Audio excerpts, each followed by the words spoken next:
This is a story about a guy named Corin Locke who participates in a role-playing game, where the thoughts and actions of each character, whether they are the main player or a supporting character, can affect the entire plot. It begins one morning, when the sun is high, and rays of sunlight shine through the window, waking the young man. He sits up and ponders, as if thinking about something. Suddenly, he is startled when he looks out the window. What he sees is not the house he is living in. Although he doesn't understand what's happening, the scene seems familiar, and after a while, he realizes. That castle, could it be that he is in the game he was playing earlier? Corin starts to panic and recalls what happened while he was playing the game. We can rewind a bit, to events that occurred 3 years ago, when he owned a role-playing game called The Legend of Arhan's Heroes. At that time, this genre was very popular and loved by many young people. The Legend of Arhan's Heroes is about an academy where countless dangerous events occur. The confrontation between players as wizards, fighters, and formidable monster bosses is ongoing. Eventually, the apocalypse of the world in the game comes, when humans all turn into zombies and are controlled by some force behind them. The story is not over yet and continues with unpredictable twists and turns. At that time, Corin also bought a copy and played it. When he saw the scenes of death, or hordes of zombies attacking humans, he felt normal. Oh, he doesn't have to worry about these things, because the main character in the story will appear and solve everything. He is just added for the sake of it, as a supporting character to make the game more lively. He, Corin, level 1, only plays the role of an NPC in the task for beginners, where the main character will save all the villagers. In other words, the NPC is the role of the masses in it, roughly like that. If at that time it continued as per the storyline, everything would be resolved. The main character would kill the boss, complete the mission, and end the game. But no, since he started the game, it has been wrong, but because he was just amazed by the graphics in the game that looked so real, they were very vivid. Then he was excited to find the main character. At that time, Park Seo-hoo was the main player in this game. He would soon become famous and rich. While he was walking around looking for the starting place, he saw a man in black sitting nearby, and his mouth kept mumbling something strange, something about sweet potatoes, and Sprite or something. He didn't understand anything. He turned to look at him and was puzzled. Sprite? There's no such thing in this game. What the hell is this guy talking about? Who is he and why is he dressed so fancy? At this point, the man in black still didn't notice the presence of his friend next to him. He kept mumbling, then stood up and told himself that he had to live for himself. At this point, Corin recognized who he was. He was so happy that he ran to shake hands as if he was meeting an idol in real life, shaking hands with a happy face. Hello, I'm the same. The guy in black was stunned. He didn't know who this long-haired guy was. He just ran out to shake hands and talk nonsense. He couldn't blame him, because perhaps Corin was too happy to know that Seo-hoo turned out to be like him, also a player owning this role-playing game. Only the difference between the two of them at this time is the role in the game. Seo-hoo is given the privilege of a role-playing player, which is to own a stat window. But there was a problem. He had never played this game before, so the first time he looked at the stats window, he was very confused and didn't know what to do with them. No worries, I will make up for that for him. At that time, I put my arm around my brother and started to show him, hey, you said you would become a wizard, right? Then you have to upgrade your wisdom stats, and there will be skill books in the next chapter, which is very important, so don't forget. I have played all the chapters and know all the ins and outs of this game, so you can trust me. I am an expert in this legendary hero game of Arhan. Having me as a strategist is a blessing for 3 generations of your family, you know. Corin boasted that he was very good at this game, so he wanted to join the team with Seo-hoo, but the way he advertised himself was a bit over the top. But just after praising himself for a few sentences, there was a monster running towards him from behind. It looked like a giant dog full of muscles, with sharp teeth and a pair of red eyes. Seo-hoo warned, watch out, behind you, quickly move aside. Then he pushed Corin back and quickly stepped forward, raising his magic wand to create a magic effect to block the monster's attack. Just one move, Seo-hoo had defeated the monster. He even turned around to ask, hey, are you okay? Thanks to that monster, the two of them got to know each other and joined the same team. They coordinated very well. Because Corin has all the information about this game. And Seo-hoo has the stats window and information about the player system. So when they go together, they are the perfect couple. Corin is sure that with Seo-hoo by his side, they will complement each other very well. Those monsters will no longer be a big problem. They will be able to save many people, and prevent the apocalypse, then return to their world soon. He thought so, and he was not wrong, because since they went together, Corin's spear and Seo-hoo's magic have almost swept all the small monsters. Seeing his companion also struggling all day, Sihu gave him a bottle of medicine, and told him to drink it. Korin was delighted. "Oh, where did you get this? The bottle looks nice too, it looks like an energy recovery potion." So he didn't hesitate to bring it to his mouth and drank it all in one gulp. This thing tasted a bit strange, but it wasn't bad. In general, when playing with him, Korin felt very happy. If there was anything that disappointed him, it was that there were only men here. It was so annoying. The whole team didn't have a single woman, all were men. Everyone knows, the attraction of this game is that it includes fantasy elements, along with diverse hero stories and virtual dating with female characters. Occasionally, players should also have the feeling of love, emotions make life diverse. But his team was so boring, Sihu didn't contact any women, he just added them to the team when necessary. And then somehow, in the end, the whole team was just men together. He had to ask for the truth, "Hey, why is our team all men?" But when he heard that, he ignored it and didn't answer, just saying that he accidentally chose all men. At that time, I didn't suspect anything, but in the end, after going through everything, I blamed myself. I should have realized this anomaly sooner, when one by one the female players all encountered mysterious accidents. First, the granddaughter of the Sword Emperor died on the way to the memorial ceremony. Then the final boss of the first checkpoint, Mariette Dunolev, suddenly disappeared. In addition, there were many mysterious deaths and disappearances, things that were not in the original plot of the game. And more importantly, it was Sihu's way of thinking. His character, I mean his real character, not the kind character that people usually see through his kind exterior, he's scarier than we thought. I should have doubted him a bit, but at that time I was foolish enough to believe everything he said, thinking he was a true hero player. The story is that one day, I accidentally stumbled upon a place and discovered a shocking secret. What is this? Dunolev is a female hero of this game, but according to Sihu's story, she disappeared for unknown reasons, but in front of me that day was the hidden artifact, Dunolev's magic wand. Her wand was hidden here. I would never have known this, but due to bad luck, that day I found this place, because I noticed that the damn Sihu sneaked somewhere alone every night, so I followed him here. I couldn't believe that there was such a place underground. It's as if this is his secret warehouse. This place is very wide, from outside to inside. I don't know how many glass boxes there are, containing many strange weapons. Wait a minute, why is this here? It is the hidden artifact Odachi. It is also the object that was lost when another female hero disappeared. She is Alicia. Not only these things, but also a lot of other things, like Jaeger's rare hammer. Then comes Lark's rare magic book. Oh my god, these are all objects of characters who disappeared during our gameplay. But those things are nothing. The thing I encountered last is terrifying. I dared not believe my eyes anymore. In front of me at that time was a girl who was tied up with iron chains and hung in a glass cage. Why does her face look familiar? Oh no, that's Mariette Dunolev. When I recognized her, I stood agape as if planted by the sky. Then Sihu walked in from behind. He saw me and knew he had been exposed. Then he asked me in a dangerous voice, "Why are you here?"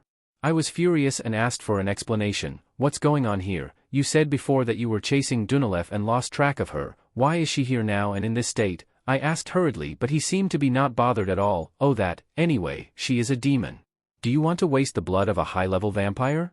I'm just using it properly. I bleed her every day, because if I don't do it, someone else will. Why are you worrying about it? Besides, you've already drunk a bit, and even praised it."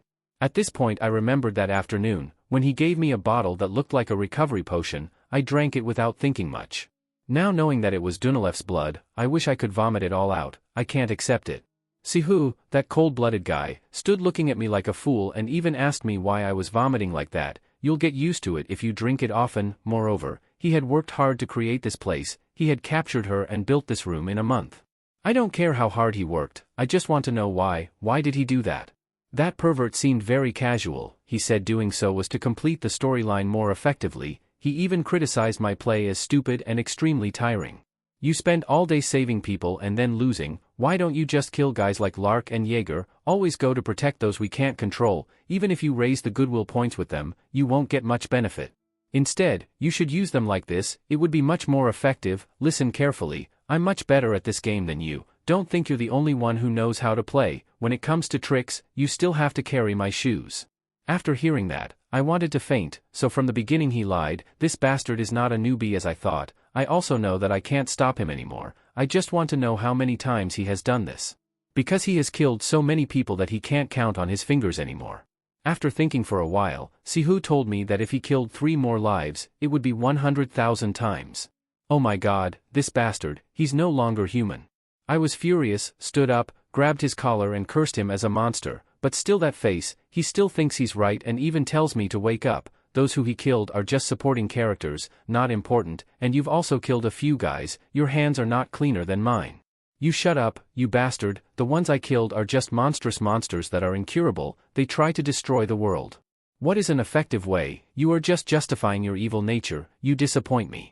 Assume you do this to be effective, so why do you take Odachi? You are a wizard, what do you take a piece of a knight for, and the matter of a few potions, using a few normal potions is not a problem.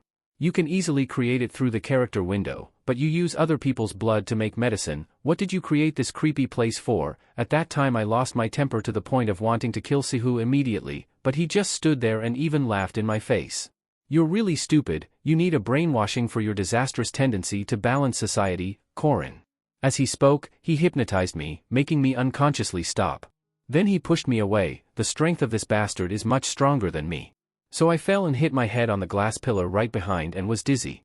He started to preach that you made me go crazy, after all I did for you, then don't talk to me in that voice.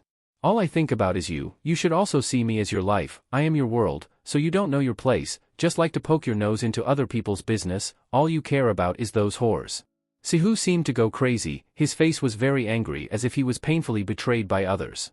Corin, his face covered in blood, didn't understand anything after hearing him speak. What does he mean by our life's purpose, our world? Does he hate those female characters that much? What's wrong with him, or is it because I hit my head and I'm hallucinating? Are you crazy? You're not that type of character. We've been together through 199 chapters, why suddenly change the genre of the story like this? Sihu said a few sentences that made people shiver. I've removed all obstacles so far, just for our future. At this point, I was taken aback and understood the only reason his entire team was full of men was because of his preference. He also admitted that he likes men. The only person I love is you, you know. Anyone would like to be confessed to, but this way of confessing, with this person, this truth is too disgusting, so I couldn't stand it anymore, and rushed to punch him in the face. Shut up, you perverted freak, you scare me to death, I don't even have a girlfriend yet and you're talking about love with me, I need to get out of here quickly. I ran as fast as I could to escape from that cold-blooded pervert, but it seemed like he wouldn't let me go that easily. He used a magic rope to tie my legs, I couldn't lift my feet anymore. And not just my legs, the magic ropes chased after me, surrounded and tied me up. So I was caught. No way, he tightened me so much that I couldn't breathe, nor resist. He came to stand in front of me and advised me to behave. You can't escape from me, I will bind you forever. You are mine, you can't be anyone else's, you can't even think about anyone else. In this fake world, you are the only real thing, so I would appreciate it if you could reciprocate my feelings, stay here, don't think about running away or resisting anymore. I've never been so terrified, I don't know what he's going to do to me. The bastard tied me tighter and said everything would end soon. Once it's over, we'll be together forever, no one has the right to separate us. Sihu's magic has stuck me here, my body is frozen, I can't move anymore, so this was his perverted plan all along. Now the final chapter of the game has opened, the final boss has appeared, he has always acted on his own, so the final boss shouldn't be a problem for him. But what I'm most worried about right now is what will happen to me once he finishes off the boss. I don't want to lose my life to that bastard, or should I just die? Corin was lying down crying in fear, utterly confused. Then I don't know if it's lucky or unlucky, the window scoreboard announced that the main player had died, the mission failed. That bastard lost, thank goodness I wasn't eaten by him, but who will save me? Someone please save me. Then in the blink of an eye, Corin returned to his familiar room, the wind blew in the window, the sun was up. He opened his eyes, panting in fear, and still in shock from what had happened in that role-playing game. Luckily when the main character is killed, the supporting characters will also escape from the game. He sat up, bowed his head and thought, even though I've played this game so many times, but I've never felt like this before, the feeling of being trapped in there when I'm desperate and can't do anything. The boy looked up at the castle through the window and I regretted, 3 years ago, when I first came here, I should have done something. As he thought, Corin looked at his hand. Then he clenched his hand and trembled as if he was extremely angry. Yes, I should have killed that bastard. Sihu, you dead dog, I should have killed that player in the egg. Then he remembered the previous events. When they role-played in that game, in the event of the Radion River dam breaking, the mission was to capture the river monster, and suddenly the dam broke, sweeping away an entire village. Thousands of water monsters and thousands of innocent people drowned. such a horrifying scene, and Suhu was laughing happily. Haha, it's wonderful, Mr. Sunday. At that time I didn't understand why that bastard was so happy. Now thinking back, I was horrified to realize he was evil from the start. Even though dozens of people died, the only thing he cared about was the experience it gave him. I should have detected his instability. That damned demon, from the beginning until now, is about to kill 100,000 lives. No, I have to go back into the game, at the time 3 years ago, to prevent him from becoming a ruthless killer. Because at that time, he was only at level 5 like me, he had not gone through training. Everyone knows that all the factors that make players stronger are in the Merkaba Academy. So after entering the academy, Suhu has become much stronger. Korin took on the task in the past himself. At this time that bastard is not yet a monster, but still can't know how his development speed will be after entering the academy, because the entrance ceremony will take place in 5 more days. So he infiltrated the place where the task would appear to meet Suhu. It was in a dense forest, where many brightly yellow mushrooms grow. Korin picked a bunch. It seems that these mushrooms will be needed at some point. Time is running out. If that guy has a chance to get through this screen, many people will die because of him. Right now Suhu is doing a task. Korin decided to join this hidden task to find him. The guide says, the transport on the way to Merkaba City was intercepted by a monster in the forest. Protect everyone and the guard until it is repaired. The night covers everywhere. The moon has also risen high, shining down on the forest. There, Suhu is carrying out a task to kill monsters with a girl. A small monster died under his sword. The two are talking happily. He sighed with relief because it was finally over, and the girl squinted her eyes to praise the talent of the young boy. At this time looking at him is quite naive. Just a compliment from a senior is enough to make him happy, but don't know if it's really naive or not. Luckily at that time, the car was repaired. A person ran out quickly calling the whole team to get on the car to a safe place. Sir Leon, Lady Laura, the car is repaired. Thought the task was over. Everyone was lining up to get on the bus, chatting. It was a tiring night. I want to go to sleep immediately. I'm tired. But from afar there is something growling that makes Leon and Laura startle. It's not a monster appearing but a very large tree trunk rushing very fast as if someone threw it at them. Leon quickly pushed Laura aside. Get out of the way. The huge tree trunk plunged straight into the ground. Imagine at that time if Leon didn't save the girl in time, she would probably have died. The growl in the forest is getting louder. It seems they have realized. These screams are from werewolves. They are level 2 monsters, with sharp claws and extremely strong bite force, along with terrifying speed. Korin ran all day, finally got to their place, but it seemed to be later than he expected. Damn, it has started already. I tried to run at full speed but still couldn't stop him. If only I had time to prepare, then I could save them. The monster rushed to Laura and raised its claws to scratch her. Laura died instantly. Seeing the situation is not good, Leon told Suhu to get on the car quickly. He will delay and try to prevent the monster from chasing the convoy. After saying that, Leon turned back to fight the werewolf, but Suhu didn't want to go, but told everyone to go ahead. He will follow later. He wants to stay and fight the werewolf with Leon. Everyone on the car is very worried because they can't just leave Leon behind like that. They will not be the opponent of that monster. Even so, the car started to run. People were going far away. At this time Suhu turned back intending to help Leon but saw the monster had strangled him. Before dying, Leon only managed to say 2 words: run away. Now only Suhu is left. Korin intended to jump out to act, but suddenly stopped for a few seconds to think carefully. Standing behind the bushes in the distance, he muttered to himself, I have to confirm before intervening. The swordsman standing in front of that werewolf is a Suhu, a hero who will save the world, or just a player like me, and later became a pervert. Korin wanted to observe his every expression carefully. From a trembling boy, holding the sword loosely, in just a moment, his eyes turned red, along with a cruel smile and provoking the monster, you're quite big, aren't you? Even the monster didn't like that face, so it opened its mouth intending to bite the prey's head and take it back to feast with the pack tonight. But before it could do anything, a long-haired girl appeared from nowhere, wielding a powerful sword. She yelled at Suhu to duck down. Her sword stabbed straight into the werewolf's neck, but it was also very fast, using its claws to block, as if it could predict where the enemy would attack.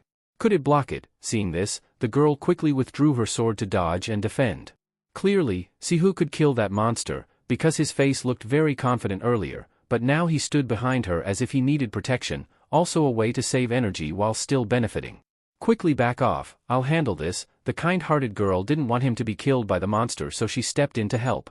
This brave girl is none other than Alicia, the second daughter of the Arden family, who holds the Odachi sword, one of the 6 king swords in the world. She is the most influential factor in the team and is a well-known character. Sihu backed away, saying he was scared but secretly took out a small knife. At this point, he was talking nonsense, making Alicia not understand anything. I've been waiting for this moment. As he spoke, the bastard's eyes turned red again. Surely there was a spell on his knife. Unexpectedly, he cut the girl, causing her to bleed. Why did he do that? Korin gritted his teeth in anger because that evil man had been cunning and had bad intentions from the start. He is not a hero at all, but a perverted Sihu. Just being sneak attacked from behind, Alicia was shocked and asked him why he did that. She started to feel something very strange. Her strength was losing a lot. Sihu pretended that it was just an accident, not that he intentionally hurt her. Sorry, I was so scared that I slipped. Hearing that, she also temporarily let it go. Seeing the enemy wounded, the monster also took the opportunity to rush out. It was so hungry for meat that its drool was flowing. Just being bitten by its sharp teeth once is enough to meet the ancestors. Alicia was worried, not knowing if she could fight that werewolf. She had the ability earlier, but now she was injured, her body weakened. If not careful, she would become prey to that monster. As for the villain like Sihu, he was very pleased, because if Alicia died in the mission, he would get the legendary Odachi sword. Moreover, after that, he will be able to join Lunia Arden's team, another legendary holy sword. So the bastard's plot was to kill Alicia, so he deliberately poisoned the knife and injured her before fighting the monster. However, he was very surprised to see that the girl still had the strength to fight that werewolf. At first he thought that if she was cut once, she would fall immediately. She was poisoned, but why hasn't she died yet? Or because she is an important NPC in the plot so she will live longer. Fighting the big monster alone, Alicia was about to give up. Her strength to cast spells was also weakening a lot. It's not good. Calm down. Focus, focus, I have to focus. Alicia tried to close her eyes to use all her strength. She must cast a spell to defeat the monster. The longer the fight, the less chance of winning it. Alicia unleashed her ultimate skill, which is the beheading technique. The monster was terrified of the power of the beheading technique and backed off. If it continued like this, it would soon be defeated by her. But Alicia's bad luck was having a teammate like that bastard. He not only did not support, but also schemed. Well, at this rate, she could kill the monster by herself, so my efforts would be wasted. In that case, I have to take action. I can't just stand still. Sihu took out his knife and threw it at the girl to poison her and kill her. With her combat skills, Alicia realized that there was another weapon flying towards her. So she quickly turned around and used her sword to block, causing the bastard's knife to be thrown away, not harming her.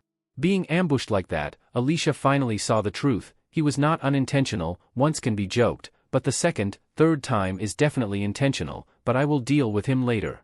I have to finish this werewolf first. Alicia approached the monster and raised her Odachi sword. She used all her remaining strength to stab deep into its head. Hit by the ultimate move from the divine sword, the monster's head seemed about to explode. Blood spurted out like rain. It was truly defeated. The female warrior was also exhausted. She was poisoned and used her ultimate technique, so she fell down. Fortunately, the move just now killed the werewolf, otherwise it would tear her apart. Seeing the girl had helped him defeat the enemy, Sihu stepped forward. He pulled the sword on the monster's body. Alicia weakly asked him, why are you doing this? But he didn't care, because he was rejoicing that he had achieved his goal. The bastard's eyes glowed as he held the Odachi in his hand. Haha, here it is. I got you. I didn't expect it to be so easy to take. I heard that this super weapon can only be used with the special skills of the knight, but I will consider it later. Just take it first. Anyway, I will have a chance to use it. Oh right, I was so engrossed in the sword that I forgot one thing. If I kill an NPC, I also get experience, right? Killing this stupid girl, I will get a bunch of extra experience, so it would be a waste to let go. Alicia lay there in despair. She no longer had the strength to fight that bastard. This time she was sure to die. Sihu raised his sword intending to give the girl a final slash. His face at this time was no different from a hellish demon. At the moment of life and death, something flew from afar, a bag full of yellow powder. The bag flew straight into the bastard. It is true that clear enemies are easy to avoid, hidden enemies are hard to guard against. Sihu couldn't dodge this powder in time, didn't know what it was, but it was uncomfortable. His whole body was covered in that mysterious thing. Hair, face were also full, could not be wiped off. What the hell is this? It's disgusting. Who is it? Who the hell did it? Come out, don't hide in there anymore. At this time from the forest, something attacked, the animals with a body that looked like a mouse, but teeth like a rabbit, and the head has a horn like a unicorn. Why are they flocking to Sihu? Because at that time, the bastard was no different from a giant topanic mushroom. This mushroom is a favorite food of forest monsters, and they are covered by a thick layer of powder, so the powder that stuck to Sihu earlier was the powder of this mushroom. This morning Korin picked a lot of them. In the eyes of the starving monsters, the bastard is no different from a delicious piece of meat covered in a special sauce. They rushed to fight each other, some biting at the hand, some pressing from behind, some clinging to the leg. He was surrounded by the monsters and was trying to find a way to escape them. Damn it, get out of the way, you damn creatures, get lost. Taking advantage of that time, Korin ran over and pulled Alicia inside. Luckily she was still breathing, she could be saved. But first, we need to find something to use as a weapon, otherwise, when that guy discovers us later, we won't have anything to fight him with. He stood looking at the monster, and saw that its mouth was still holding a knife. So he ran over to try to pull the knife out. After struggling for a while, he finally got it out. Conveniently, he also broke the fang of the werewolf for good measure. But before he could turn to save the girl, Korin noticed a dark shadow standing behind him. Damn it, how did it come back so quickly? Sihu raised his sword in threat. Who the hell are you? Are you tired of living? Korin quickly grabbed a handful of sand in his palm and pretended to ask him what trick he had used to kill the horned rats in a beat. The odachi in your hand is really great, isn't it? But stealing isn't good, kid. Being discovered with the intention of stealing the odaki, he stammered. Who are you? How do you know? Korin stood up, looking at that nasty brat with bullet-shaped eyes full of hatred. I am Korin. Which Korin? How could you get here? Sihu raised his sword for fear of being attacked. It seems that he doesn't know who Korin is. Well, even if they had traveled together in the past, now is a different life of this game. Surely the character will lose memory of his past life. If so, all the better. Hey boy, you're going to hurt yourself if you hold the sword like that. You shouldn't hold it like that. Sihu, being a wizard, is somewhat unfamiliar with the weapons of knights like this, so when he heard that, he immediately lost focus and looked at the sword in bewilderment to see how he had held it wrong, whether it was dangerous or not. Taking advantage of that moment, Korin quickly rushed to launch a surprise attack. So the handful of sand he had deliberately taken earlier was for this moment. Just throw it until it can't see the road, then we will have a chance to attack, although it's a bit dirty, but that bastard is dirtier, you deserve it. Sihu was startled and got sand in his eyes. He gritted his teeth and cursed, you ambushed me, who plays like this? Then he closed his eyes and swung his sword wildly, to slash at his enemy. This guy is clumsy with the sword, but he swings very fast. If you can't dodge in time, you'll get your head cut off like a joke. Korin thought that anyway. He was still better than him physically, so he had to take a risk. There was no other way. So he also fiercely rushed forward, his right hand holding the fang of the werewolf. Just keep stabbing so that Sihu avoids for fear of being stabbed in his handsome face. That's right, this fang looks like this, but if it stabs into the neck, it will still die as usual. You better dodge, kid. Korin fiercely stabbed from left to right, while deliberately talking to distract the attention of the other guy. You focus on this fang. Just look at this fang. If you're careless, I'll scratch your face. Do you see it's sharp, huh? What would happen if this fang were to pierce your face? Sihu was scared. He took out his sword to defend for fear of being stabbed in the face with the fang. Once this fang stabs in, you will die. Very quickly, Korin pulled out the knife in his left hand and stabbed a deep stab into the chest of that bastard. He screamed a sound that echoed throughout the forest. Surely at this moment he could not expect that there would be another knife appearing from somewhere. Korin's diversionary tactics were indeed effective. Because all this time, he only paid attention to the claw on his right hand. Compared to 100,000 lives that will die at his hands, stabbing a knife is still nothing. Korin raised the claw and intended to give him another stab through the neck. Although it's a bit cruel, but to fight the evil, I have to be even more evil than it. That park bastard is now like a fish on the chopping board, but because of the survival instinct, there's no way he would just lie there waiting to be stabbed like a fish. Blood has already poured out. It's blood from his hand. He used his hand to block the sharp claw in front of him. But at this moment, Korin is on top, much stronger. A hand of someone who has been injured like Sihu can't do anything. His tears have flowed down. At this moment he still doesn't know why that person is determined to kill him like that, while he hasn't had time to kill Alicia yet. Is it just because of stealing odachi? But now there's no need to think anymore, because Korin has pressed hard, with the weight of his whole body, making the claw pierce through the hand, and also pierce through his throat, a tragic death that he has never even thought of. Thank you for everything you've done for me in the past life. We've played this game many times. Have to admit one thing is thanks to you that I have become stronger. Even so, I don't regret doing this to you. Because I have killed the seed of a monster, finally, Korin has done it, has been able to prevent the evil from killing massively in this game. While he was sitting looking at the corpse, the notification screen appeared, and said the game was error because the player Sihu died. The system is calculating the anomaly occurring in the main storyline, then proceed to run the backup command to continue the world in that story. The backup command was successful, transforming the character Korin. The system is testing many factors such as potential, mindset, compatibility, and the player's diary to see if it fits or not. After confirming the new factor is suitable for the storyline, the system starts calculating experience. Transfer the experience of the previous player to the hero Korin, and start running the program for the reserve player.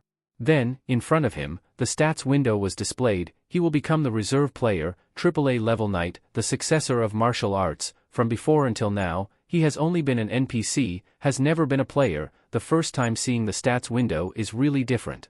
Suddenly there was a loud cough from Alicia that startled him. Almost forgot to save her. She was poisoned and also stabbed by the werewolf's fang. If not saved in time, she will die. Korin hurriedly ran to support Alicia and asked, "Hey, are you okay? How do you feel?" The girl stammered, "I hurt so much, I can't see anything," although she was deeply injured, but at least now she still has the strength to speak. "It's better." "Hey, do you feel dizzy and can't smell anything?" "Right, and also have tinnitus." "Right," although she didn't hear clearly, but Alicia was surprised why this guy knew all the symptoms she was experiencing. Korin recognized those symptoms, along with this slurred speech. It must be poisoned by the tree frog. That cowardly bastard had poisoned the knife because he knew he couldn't compete with her. Fortunately, the game is only progressing to the tutorial chapter, and still lacks the stats window, so this poison is not very strong, but if this poison is formulated at a slightly higher level, she will die. Indeed, it's fortunate, but the werewolf's fangs are still stuck in her body, so she is still in critical condition. I have to quickly stop the bleeding and detoxify her. First, we need something to block the wound, to prevent it from bleeding. Looking around, there's nothing useful. So Korin took off his belt and tied it around the wound on the girl's back, where Sihu had just cut. "Oh, and comfort her, tell her it's okay, I'm an expert in stopping bleeding and detoxifying, she can rest assured." The guy is also very observant, because in a while when he pulls out the fang, it will be very painful. If she accidentally bites her tongue because of the pain, it will be disastrous, so he looked for something for Alicia to bite to relieve the pain. Looking around this place, he only saw Sihu's body. His arm should be usable, not too hard, not too soft, enough for her to bite comfortably while treating the wound. Consider it a loan. Earlier you intended to harm Alicia, so now I borrow your arm. So Korin dragged Sihu's body over and told the girl to bite into it temporarily. In a while when I pull out the fang, it will hurt a lot, so you just bite as hard as you can. As he spoke, he took off his shirt, revealing all his muscles with 6 packs in front of the girl. It was embarrassing, but had to endure, all for saving her. Then he used his hand to pull the sharp fang of the monster out of Alicia's abdomen. The guy carefully operated very quickly. Blood started to pour out. Very quickly he used his shirt to press on the wound. At that time, Korin was still pondering about coming back here, didn't know why he came back 3 years ago, and even killed a player, and the person who died in that life was saved by him and is still alive in front of him. In the quiet forest, now only he and Alicia are alive. Around them are only corpses and corpses, whether it's the corpse of a werewolf, horned mice, Sihu's body, and Leon's too.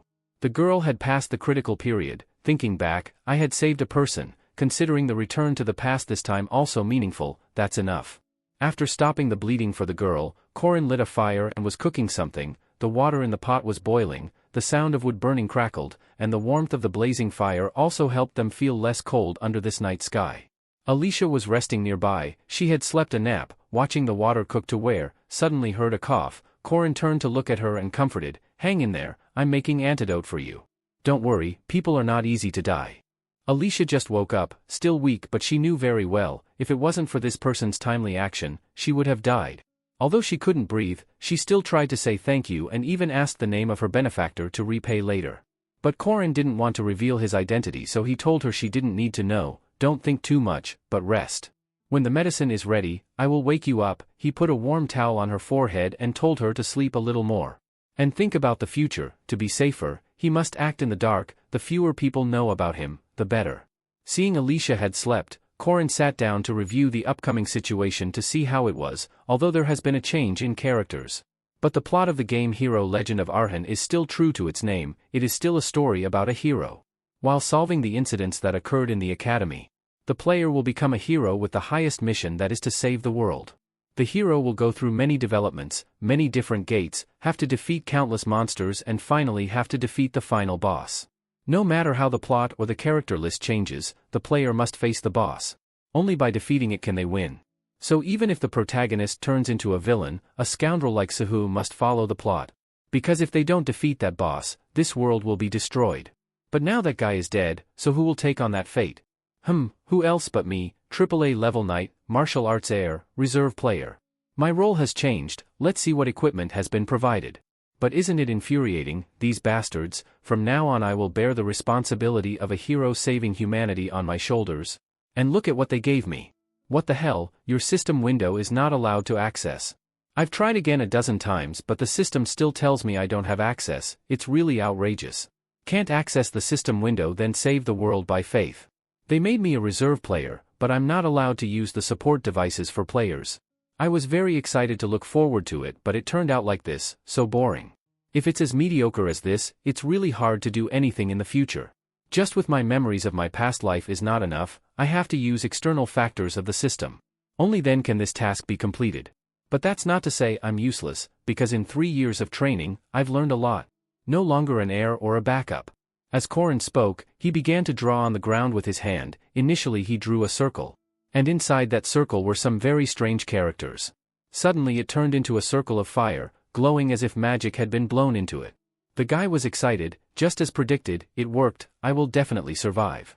The magic I learned in my past life is ancient language, the ancient characters contain extraordinary power within them. Duty, restraint, and oath are known as the 3 ancient command languages. This is one of the powerful laws that govern this world, it is also the source of human power. And the source of destruction, these 3 things will give me the power to become a real hero. So I will engrave it all on my body, so Korin bit his finger to bleed. He used his blood to start engraving those ancient characters. Among the 3 ancient command languages, the first word is duty. The ancient characters about duty began to be engraved. This commandment helps increase the power of the spellcaster. When they swear something, players can make easy oaths to not exceed their ability, such as not eating chicken for example. But everything has its price, if you make too simple an oath, you won't get anything. Almost no additional stats will be received from it. On the other hand, if you make too difficult an oath, players will not be able to follow. Anyway, I should swear something reasonable, to be able to easily follow through, then swear this. Duty is that I will not ignore the misfortune of others, this should be okay. After a while, the system confirmed, your stats will increase when you complete the task. If you don't follow, you will be penalized -10 stats. So that's the first one done, now on to the second one which is restraint. It means that every player always has some kind of restraint or flaw in them. Korin set a limitation for himself that he could not perceive souls. Then he continued to engrave the restrictive ancient language on his right arm. Speaking a bit about perceiving souls, in this world, everything has its own extrasensory perception, including spiritual entities and ghosts without physical bodies. Because spiritual entities can only interact through bilateral connections. They cannot use their strength to affect things that are not sensitive to them. This limitation is considered beneficial to me. But everything has its downside. If I don't comply, I will have to suffer 600% damage from the opponent compared to the initial activation level of suffering non-percentage crystal damage and 50% physical damage. In addition, there are benefits of the entity when complying with the commandment with me. That is, the subject becomes a shield protecting me from all other entities. Having finished 2, and now is the last one of the 3, that is the oath. With this commandment, using the weight of the oath as a backup, it has many benefits. But it also carries a lot of risks. That's why both Suhu and I didn't dare to use it in the previous life. Even that bastard, who could use all the equipment in the system, also had to fail when facing the challenge at the final boss, while I am currently very restricted. Then I also need to worry quite a lot. The heaviest oath to make for myself is none other than I will save this world. That is the noble goal that any warrior wants to pursue, the oath with the greatest ambition. Korin finally completed the 3 commandments. At this point, the notification window, the 3 commandments have been completed, duty, restriction, and oath. All commandments will be applied to the reserve player from now on. At that point, if the player fails to fulfill the oath, then death as a price will be inevitable.